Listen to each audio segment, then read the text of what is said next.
প্রচুর শীত, এভাবে মুড়ি টুড়ি দিয়া চাদর টাদর। আর আশেপাশের মুরব্বীদেরকে কয়, কি ব্যাপার, এত মুরব্বী হয়ে গেছেন, আর কয়দিন? মাঝে মাঝে উজু ছাড়াও আইসেন। মুরব্বীদেরকে বুঝায়, কয় কেন?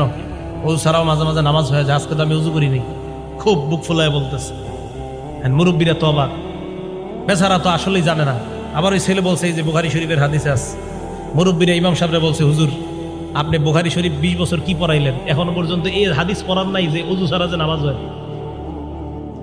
হুজুর তো হ্যাঁ, আমি তো এই হাদিস পড়াইছি বাবা। তো আপনি তো একদিন উজু ছাড়া নামাজ পড়াইলেন না। হুজুর হাদিস পড়াইছে, তো আপনি একদিন উজু ছাড়া নামাজ পড়ে আমল করবেন না? এটা এই হাদিস কোন কিতাবের? ভাই কথা বুঝছেন, এই হাদিস বুখারী শরীফের। কয় আপনি একদিন উজু ছাড়া নামাজ পড়াইবে, আমল করবেন না?